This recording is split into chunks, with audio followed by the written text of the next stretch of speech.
안녕하세요. 저는 서울 아산병원 사회복지팀에 근무하는 가정의학과 전문의 전성훈이라고 합니다. 오늘 제가 드리려고 하는 말씀은 치매와 더불어 살기라는 주제인데요. 첫 번째는 저 앞부분에는 주로 우리가 어떻게 하면 치매를 예방할 수 있는지 이런 부분에 대해서 말씀드리고요. 뒷부분에 가서는 우리가 치매를 어떻게 살고 어떻게 우리와 치매를 같이 지낼 수 있는지 거기에 대해서 말씀드리도록 하겠습니다. 건망증하고 치매라고 나와 있는데 이게 우리가 건망증이 심해지면 치매로 넘어가는 게 굉장히 걱정되는데 건망증을 무시하면 안 되는 게 뭐냐면 치매라고 하는 게 제일 점에 주관적으로 자 우리가 기억력이 좀 떨어지는데 주관적으로 경도 인지 장애를 의식하고 있다가 검사해 보면 객관적으로 경도 인지 장애가 됩니다. 그래서 그게 조금 더 진행되면 치매로 발전할 수 있는데 이 시기에 발견해서 치매로 넘어가지 않도록 치매로 넘어가지 않을 수는 없겠지만 어쨌든 치매를 조금이라도 늦출 수 있도록 약물 치료하는 게 중요한데 우리가 건망증에서 생기는 이 건망증하고 치매에서 생기는 기억 건망증하고는 구별을 할 수는 있지만 그게 중요한 게 뭐냐면 이 건망증에서 치매로 넘어가지 않는다는 말씀을 드릴 수가 없기 때문에 내가 좀 이상하다, 건망증이 좀 심해진 것 같다, 그러면 치매에 관해서 검사해 볼 필요가 있으세요.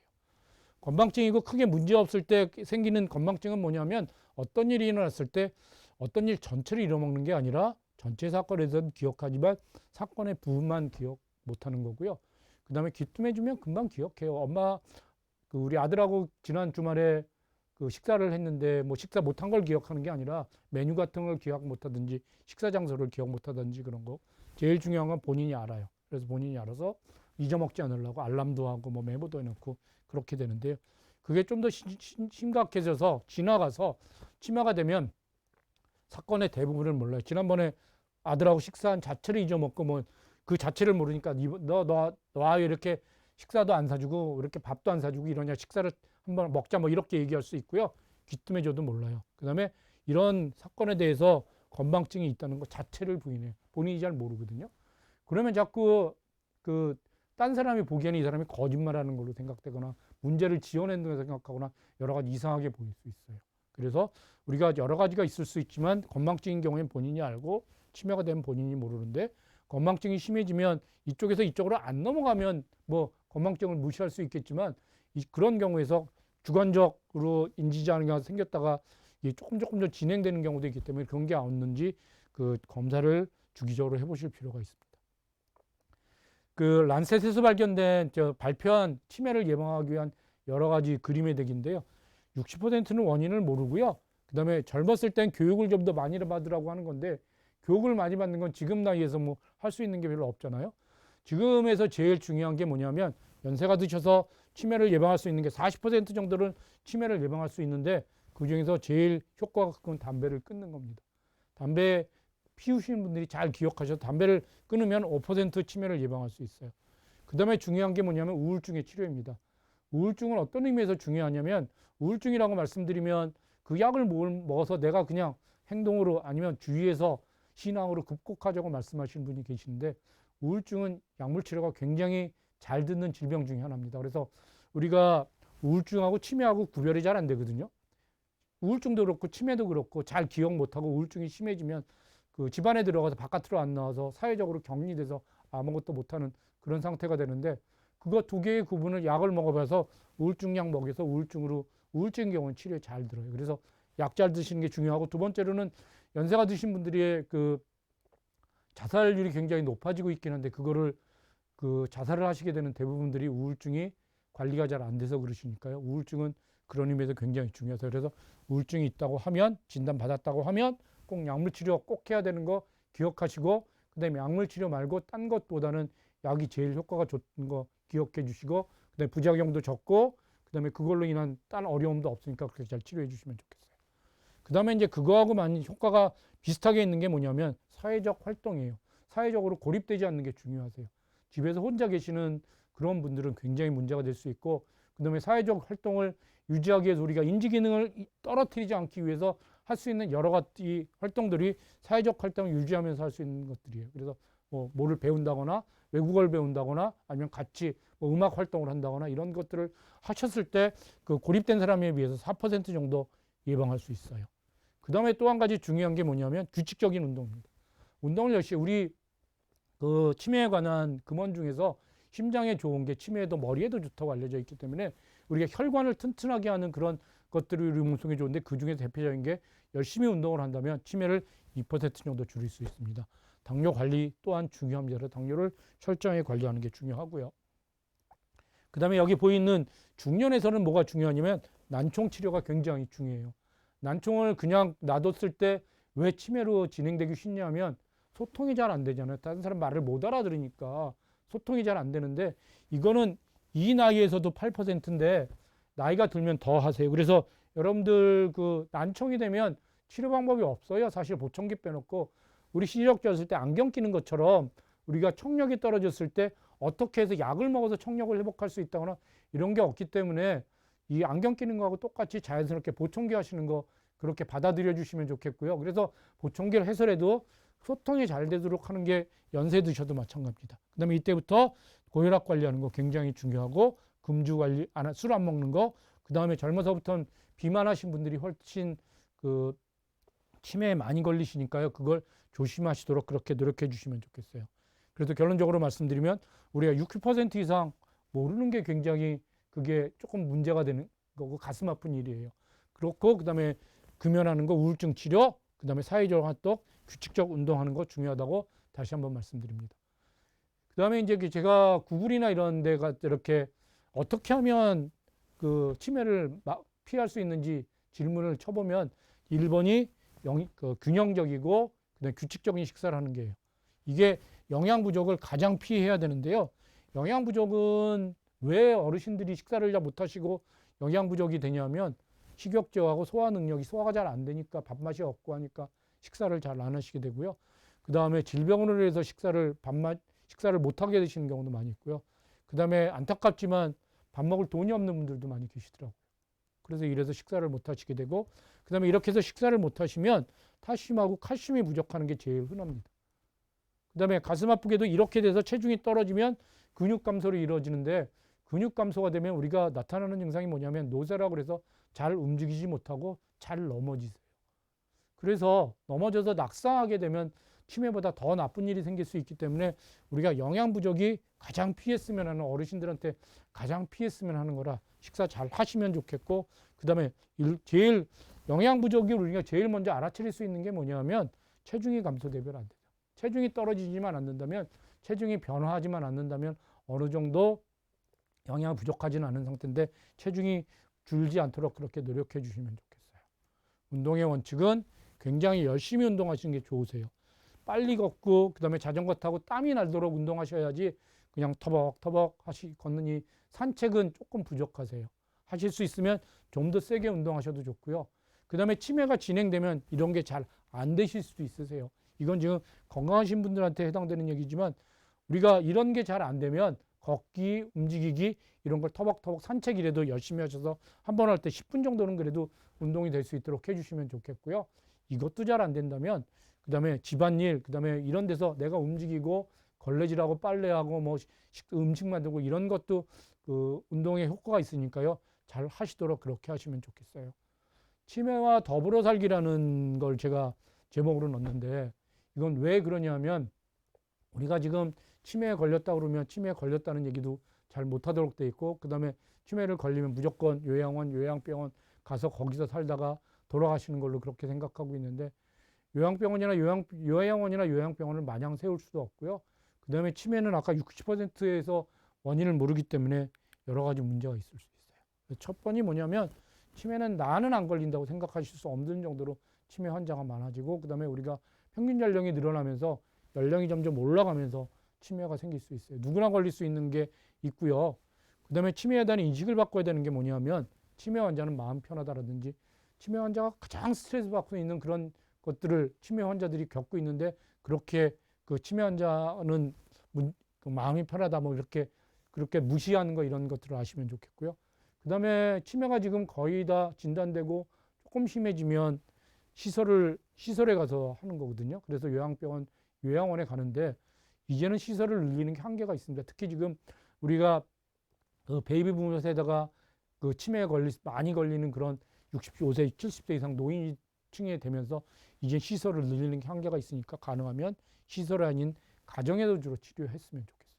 근데 이렇게 하려면 뭐냐면 치매가 맨 처음에는 그 뭐 인지장애 일상생활을 하다 뭐 일상생활을 못하게 되는 이유가 치매 자체보다는 치매로 인해서 생기는 뭐 배회한다든지 폭력적인 성향이 생기다든지 이런 것들을 잘 관리할 수 있도록 그렇게 해야 되는데 그게 치매 약이라고 하는 건 그 증상보다는 정신과 약물을 통해서 그런 것들을 얌전한 치매로 바꿀 수 있도록 그렇게 노력하는 거, 그렇게 치료하는 거, 그다음에 집에서 치료할 수 있도록 그렇게 하시는 게 굉장히 중요하세요. 몇 가지 사례를 보면서 우리가 어떻게 치매를 관리할 수 있을지 한번 말씀을 나눠봤으면 좋겠습니다. 83세 남성이세요. 이분은 과거에 중견회사를 경영했고 아내와 둘이 생활하고 있고 굉장히 고집스럽고 그다음에 본인이 큰 회사를 경영했던 분이니까 본인이 굉장히 자신감이 넘치는 분이셨어요.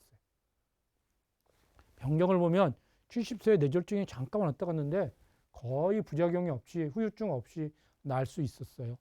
그다음에 전립선 비대증이 심해서 크게 문제가 없을 것 같지만 어쨌든 소변 보는 것에 대해서 굉장히 광박견념을 갖고 있고요. 일상생활이 굉장히 어려움을 느끼고 계세요. 난청이 있고. 그다음에 이분이 일상생활에 어려움을 겪고 있는 게 뭐냐면 아내에 굉장히 의존적이세요. 아내가 없으면 아무것도 못하고 아내가 주위 떠나냐면 어린아이 불안장애 있는 것처럼 여러 가지 문제를 생길 수 있고요. 그다음에 난청이 있는데 그게 난청이 그 보청기를 잘 사용하지 못하시더라고요. 불편하다 어렵다 이래야 하면서. 그래서 증상이 뭐냐면 강박적 변효인데 강박적 변효가 어느 정도냐면 강박 때문에 일주일 1시간에 서너 번 그 소변 화장실에 가야 되고 그다음에 아내가 없으면 아무것도 못 해요. 그래서 아내가 꼭 있어요. 옆에 있어야만 뭐를 할 수 있고 없으면 계속 찾고 그다음에 날짜가 진압력이 떨어져서 몇 월 며칠인지 여기가 어딘지 잘 모르세요. 사람은 잘 알아볼 수 있고요. 그래서 혈관성 치매를 진단받았어요. 그다음에 아내도 지금 80세 하나인데 내가 이제 와서 80세가 됐는데 83세 남성을 지금까지 남편을 수발을 또 드려야 되느냐. 거기에 대해서 한심해서 본인이 참 나도 힘들고 나도 무릎이 아프고 나도 여러 가지로 힘든데 남편이 꼭 애처럼 떨어질 때마다 찾고 뭐 해달라고 하고 하는 것 때문에 굉장히 남편에 대해서 화가 나 있는 그런 상태예요. 치매를 인정하면 괜찮은데 80세 하나는 남편이 치매가 아니고 본인이 필요할 때만 치매 환자처럼 논다 이렇게 되고 있는 거고요.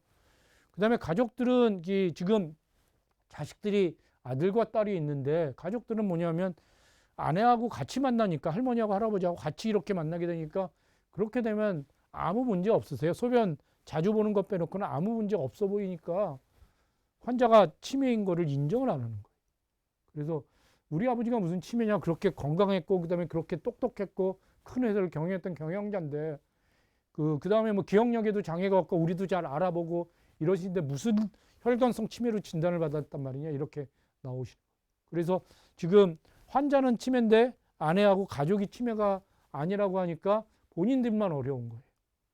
환자가 치매 진단을 받아서 장기 요양에서 뭐 여러 가지 도움을 받을 수 있는 그런 것도 있는데 그런 것들을 하지 않게 되니까요. 그래서 우리나 환자나 아니면 우리 가족들이 맨 처음에 치매라고 얘기하면 부정하는 게 먼저 생기는 건데 치매는 기억력 장애뿐만 아니라 여러 가지 진압력 장애 여러 가지 문제가 생겨서 일상생활에 어려움이 생기고 일상생활에 장애가 생기는 게 치매라는 거 조금 알아주시면 좋겠고요. 그다음에 그런 게 생기면 진단되면 그 같이 인정하시고 그다음에 여러 가지 도움을 받을 수 있도록 그렇게 진행해 주시면 좋겠어요.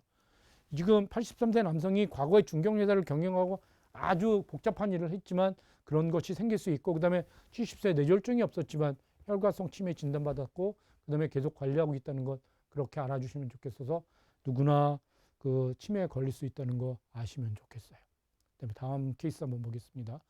새로운 환경에 적응이라고 했는데 이번은 75세 남자고요. 과거 대기업에서 생산직 기술자로 근무했어요.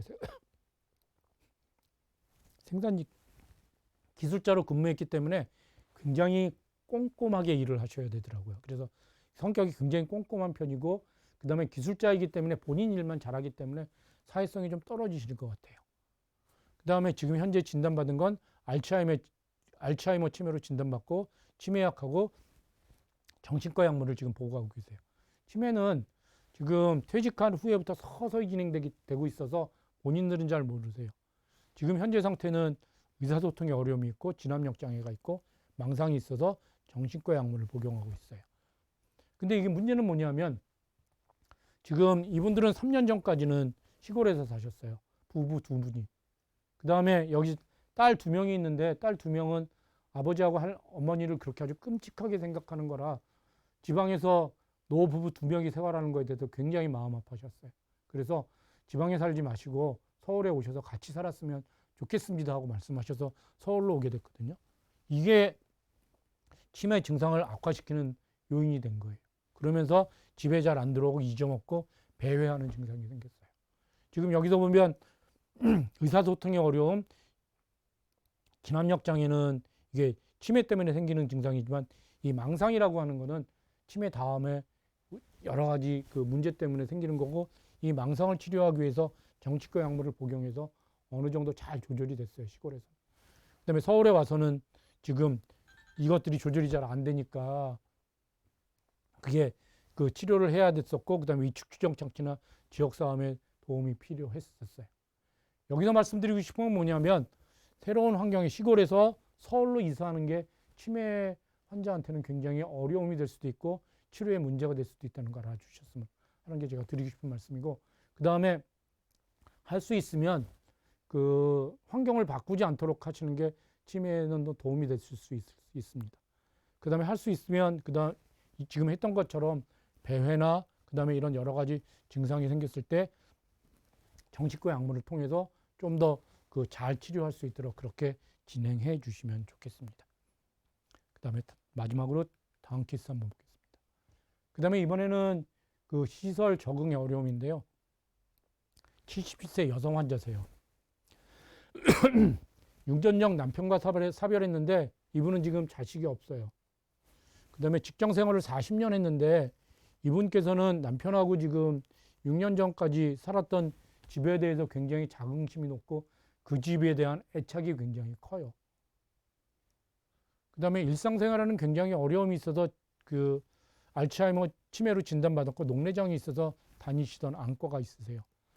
이분이 제일 하고 싶어 하는 건 뭐냐면 그 남편하고 남긴 그 집하고 재산들을 잘 관리하는 게 제일 하고 싶은 일이에요. 근데 지금 실제로는 그 뭐 도장도 찍어야 되고 뭐 여러 가지 재산도 증식해야 되고 통장도 관리해야 되고 이런 게 굉장히 어려움이 많아서 하지는 못하는데 아무도 믿지 못하고 있는 거예요, 현재는. 그래서 그때 필요한 게 성년 후견 제도라는 겁니다. 성년 후견 제도라고 하는 건 뭐냐면 후견인을 만드는 건데 후견인이 생기면 법적 대리인이 될 수 있고요. 그다음에 여러 가지 활동을 해줄 수 있어서 이것 때문에 굉장히 어려움을 느끼고 있는데 우리가 이런 제도를 통해서 우리가 극복할 수 있지 않을까 그렇게 말씀드려서 성년 후견 제도라는 것에 대해서 말씀드리려고 하는 거고요. 그 다음에 이 사람은 지금 집에 가고 싶은 게 뭐냐면 그 집에 있는 재산이 없어질까 봐 걱정이 되는 거예요. 혼자 살고 있어서. 그래서 어떻게 하면 집에 갈 수 있는지 본인이 아는 거예요. 그냥 하면 안 보내주니까 싸우고 폭행 그 다음에 이런 걸 해서 처음에 갔을 때는 맨 처음에 얌전히 얘기하다가 안 되니까 직원들하고 싸우고 나왔어요. 근데 두 번째는 그래도 지금 일상생활을 잘 못하니까 주위에서 특히 그 지역사회에 있는 사회복지사하고 아주 진지하게 상담하고 난 다음에 다시 시설로 들어가게 됐습니다. 시설로 들어갔지만 또 집에 가고 싶은 생각이 드는 거예요. 그래서 이번에도 그렇게 문제를 일으키고 퇴소하는 거예요. 지금 죽을 만큼 괴롭다고 호소하면 직원들이 반응하는 걸 알아서 들어가면 자기가 가고 싶으면 저렇게 난동을 피고 여러 가지 문제를 일으키는 거예요. 그 다음에 안과 진찰도 자기가 다니던 병원에 다니고 싶어서 그 몇몇 병원에서 다니던 쪽으로 안과를 치료하게 된 거예요. 그래서 지금 이 사람은 뭘 해결해 줘야 그 잘 할 수 있으면 혼자 사는 거지만 이 지금 재산 관리 어려움이 자기가 가지고 있는 집 그다음에 여러 가지 통장 이런 것들을 누군가 잘 관리할 수 있도록 그렇게 누군가 후견인이 돼줘야 되는데 그게 지금 후견인을 잘못 들이면 그 재산이 모두 날아갈까봐 도둑 맞을까봐 도둑 맞았다고 많이 어려워하는 겁니다. 그래서 그런 사례를 보면 남편과 살아본 지 70세 남성이 사업해서 재산은 아주 많은데 형제 요양병원에서 생활하는데 가족도 잘 알아보지 못해요. 근데 아들들은 이걸 누가 가질지 거의 재벌급의 환자분인데 이걸 하고 있어요. 그래서 미리 성년 후견을 누가 할지 지정해서 문제가 없도록 했으면 좋겠어요. 그 다음에 또 우리가 지금 현재 문제가 없는 75세 남자는 그럼 치매 등 능력이 상실할 때 자기 신상에 관한 대비책을 원해서 이미 후견 제도를 할 수도 있어요. 누가 내 후견인이 될지 미리 정해놓는 것도 한 방법일 수 있어요. 이번에 재벌집 막내 아들에서 기억하면 그 회장님이 선망이 되면 이렇게 증상이 없어지고 하면서 그때 뭐 이상한 걸 써놓고 이렇게 했을 때 그분은 지금 정신이 있으니까 정신이 잃기 전에 그때 다 유언장을 작성했지만 우리는 지금 치매가 되면 유언장을 작성하는 이런 상태가 된단 말이에요. 그럼 누굴 믿을 수 있는지 막내 아들을 후견인으로 했으면 그 친구가 마음대로 성실하게 할 수 있을 텐데 이런 제도가 있다는 걸 알아주시면 좋겠고요. 누군가 후견인을 삼아서 잘 우리가 걱정하는 재산에 대해서도 잘 관리할 수 있도록 그렇게 하시면 좋겠어요. 그래도 우리가 치매와 더불어 살아가기가 너무 뭐 거창한 제목을 드리긴 했는데 드리고 싶은 말씀 뭐냐면 치매 누구나 걸릴 수 있는 거고요. 그 다음에 치매를 예방하기 위해서는 우리가 어떻게 하든지 그 이웃과의 소통을 끊으면 안 되는 게 중요하다는 말씀 드리고 싶으면 좋겠고요. 그래서 드리고 싶은 말씀 뭐냐면 우리가 할 수 있을 때 운동 열심히 하고 그 다음에 많이 배우고 많이 소통하고 사람 많이 만나고 그 다음에 영양실조에 걸리지 않도록 식사 잘 하도록 노력해서 우리가 잘 관리할 수 있도록 그렇게 했으면 좋겠고요. 그 다음에 치매 원인에 대해서 안타깝게도 60% 이상 잘 모르잖아요. 60% 이상 모르기 때문에 누구나 걸릴 수 있고 그 다음에 걸렸을 때 가능하면 우리가 못 보듬어서 가족 안에서 생활할 수 있도록 그렇게 치매에 대해서 좀 더 긍정적인 생각을 갖췄으면 좋겠고 우리가 치매를 좀 얌전한 치매로 만들 수 있도록 약물 치료를 잘 하면 지금 그런 치매로 그렇게 관리할 수 있다는 거 알아주시면 좋겠어요. 그래서 우리가 치매를 가정 안에서 관리할 수 있는 그런 시대가 됐으면 좋겠습니다. 이걸로 마치겠습니다. 감사합니다.